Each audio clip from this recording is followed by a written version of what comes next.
કે બાબા અમે બેવને ના પાડી કે અમારે યુદ્ધ નથી કરવું, યુદ્ધ નથી કરવું. અને છતાંય એ બે માન્યા નહીં. અને એ બે અમને એમ કીધું કે તમારી માનું દૂધ પીધું હોય તો યુદ્ધ કરો. તો બાબા હવે જરાક એને બતાવી દઈએ કે જશોદાના ધાવણમાં તાકાત કેટલી છે.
પરમાત્મા નંદ બાબાને સમજાવી સાંત્વના આપીને આવ્યા છે.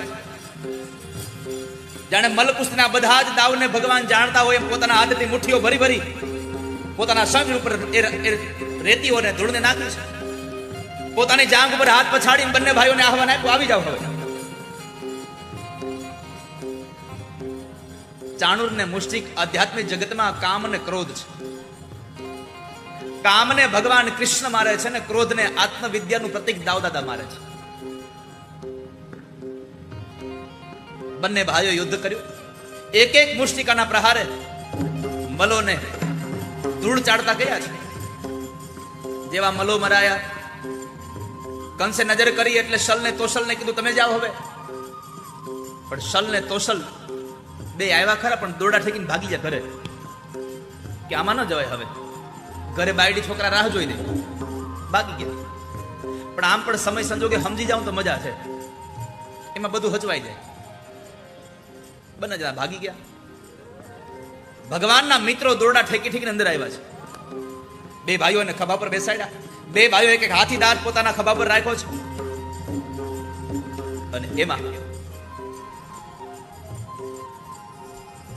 ભગવાન કૃષ્ણએ કહ્યું દાઉદાદાને, મોટા ભાઈ હાલો મામાનું સન્માન કરી નાખીએ એટલે કામ પતી જાય. અને બે ભાઈઓ નીચે ઉતરી મંચના પગથિયા ચડ્યા છે. જેમ આમ કંસની તરફ ગતિ થાય, કંસે પોતાની ખડગને કાઢી બે ભાઈઓ નજીક આવ્યા, આમ ખડગ ફેરવી એટલે બે ભાઈઓ નીચે બેસી ગયા પગમાં. જેવા પગમાં બેસી ગયા એટલે કંસના મનમાં વિચાર આવ્યો, ઓહો આ તો મારી પાસે ડરી ગયા એટલે મારા પગમાં પડ્યા. પણ કંસ ભૂલી ગયો તો કાળ પેલા વેલા પગ પકડે. કૃષ્ણ કંસનો કાળ છે. અજામિલના પગ પકડ્યા, ગજેન્દ્રનો પગ પકડ્યો, કંસનો પગ પકડ્યો. પગ પકડીને ઢસડીને નાખે નીચે. પણ સૌથી અજબ વાત એ હતી, જ્યારે કંસને ઢસડીને સિંહાસનથી નીચે નાખ્યો અને મંચ પર આમ ઢસડે છે, ત્યારે કંસના સૈનિકો જે ઢોલ નગારા શરણાઈઓ શંખ વગાડતા હતા, કંસ માટે વગાડતા હતા. પણ કંસને જ્યારે ઢસડવામાં આવ્યો ત્યારે કંસ માટે બંધ કરીને હવે કૃષ્ણ માટે વગાડે છે.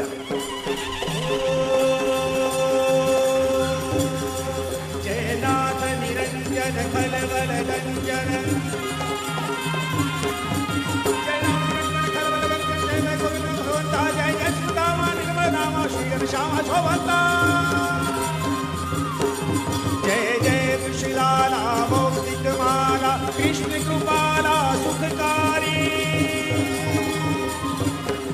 जय नरुतन धारी विश्व विहारी अजय विकारी असुरारी अजय विकारी असुरारी. જ્યારે કંસને ભગવાન મારવા માટે પ્રેરાયા, તૈયાર થયા, સંતો કહે છે મથુરા વાળા તાળીઓ વગાડતા હતા. મથુરા વાળા તાળીઓ વગાડતા હતા કે અમારો રાજા બદલે, હવે આના ત્રાસમાંથી છૂટીશું. અને જ્યાં સુધી કૃષ્ણ મથુરાવાસી ન બને ત્યાં સુધી દ્વારિકાવાસી ન થાય. વિશાલ મહારાજ, તમારે દ્વારિકાવાસી બનાવે તો તાળીઓ વગાડવી પડે, એમને ના આવે.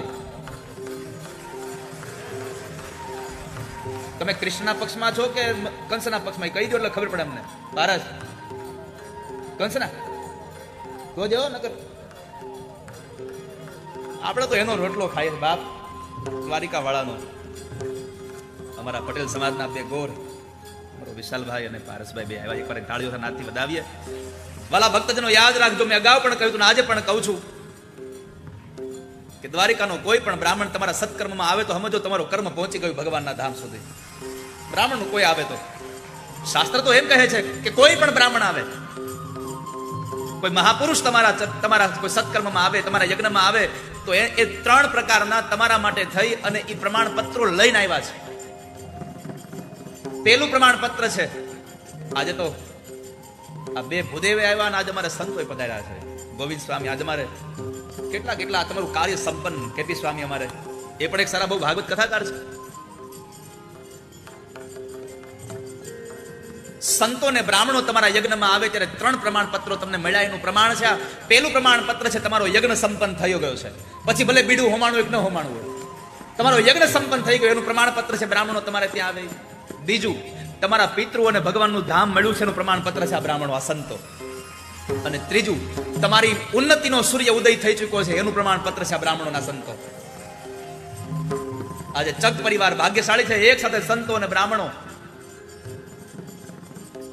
જે દ્વારિકામાં રહે છે. સ્કંદ પુરાણ એમ કહે છે કે કીડા અને મકોડા જે દ્વારિકામાં આવે ને એ પુણ્યશાળી છે. સ્કંદ પુરાણમાં લખ્યું છે, કીડો અને મકોડો, કોઈની ગાડીમાં કોઈ માઇક સુરતથી અહીં આવી હોય,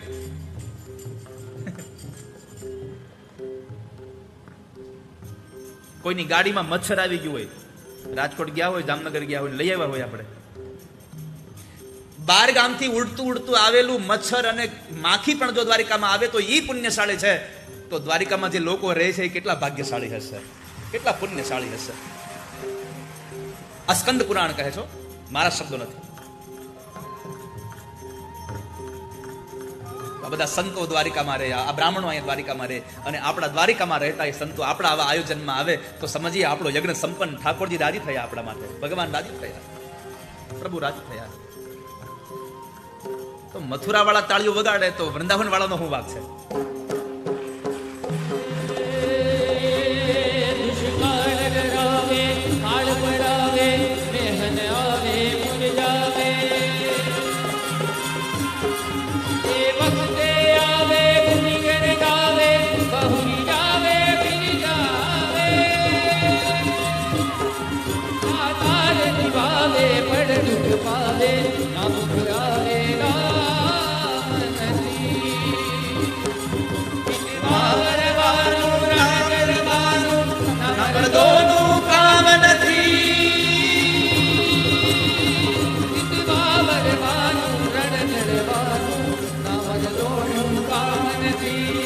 ભગવાન બરાબર વાળ પકડી અને કંસના પેટ પર બેસી ગયા. ડાબા હાથે ભગવાને મસ્તકના વાળ પકડ્યા, મુગટ પડી ગયો છે. એટલો ધસડો મોઢામાંથી લોહી નીકળે છે. ભગવાન આ મુષ્ટિકા તૈયાર કરી મારવા. કંસ કહે છે, ઉભારો ભાણિયાભાઈ, ઉભારો પ્રભુ, મને મારી નાખો. તમારા હાથે મને મૃત્યુ મળે તો આના જેવું મૃત્યુ બીજું ક્યાં લેવા જાવ? જટાયુને ભગવાને કીધું, રામે જીવવું છે તો જીવાડી દઉં. જટાયુ કહે, ના ભગવાન, જીવવા માટે તો બધું મળે, પણ તમારા ખોળામાં મરવા મળે એવું જીવન આ સંસારમાં મૃત્યુ મળે ક્યાં મળે? તમારા ખોળામાં મરણ મળે? મને મરી જવા દો, મને નથી જીવવું હવે. અહીંયા કંસ કહે છે, પ્રભુ તમારા હાથે મને મરણ મળે, આવું મરણ મને મળે ક્યાં?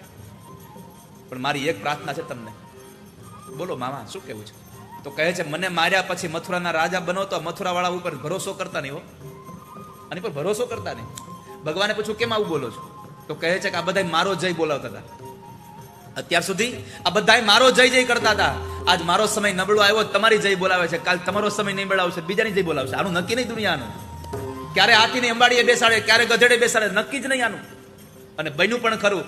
કે જ્યારે જરાસંધ 17 વખત ચડાઈ કરે અને 18મી વખત કાળિયવનની સાથે આવે ત્યારે મથુરાના લોકોએ કીધું કૃષ્ણ તમે અહીંયા છો એટલે મારો જીવ જોખમમાં છે, તમે જતા રહો ને. અને પછી ભગવાન મથુરાથી નીકળી અને આપણા ગુજરાતના દ્વારિકામાં ઠાકોરજી બિરાજમાન થયા છે. આ દરિયા કિનારે ભગવાને પછી બનાવ્યા. ત્યારે ભગવાનના આપણને યાદ આવે કે આ દુનિયામાં બધા માણસો ખરાબ કઈ ખરાબ હોતા નથી. આ દુનિયામાં કોઈ જન્મથી ખરાબ નથી થયો, માણસ સંગથી ખરાબ થાય છે. અને સૌથી અગત્યની વાત તો એ છે માણસને પોતાનો સમય ખરાબ બનાવે છે. ક્યારેક કોઈ ખરાબ હોતો નથી આ દુનિયામાં, સમય ખરાબ બનાવી દે છે. આ કંસ જેવો કંસ આપણને છેલ્લે છેલ્લે મરતા મરતા આટલો સારો ઉપદેશ દઈ ગયો. આને કેમ કેવો કા ખરાબ છે, આને કેમ કેવો આ ખરાબ છે.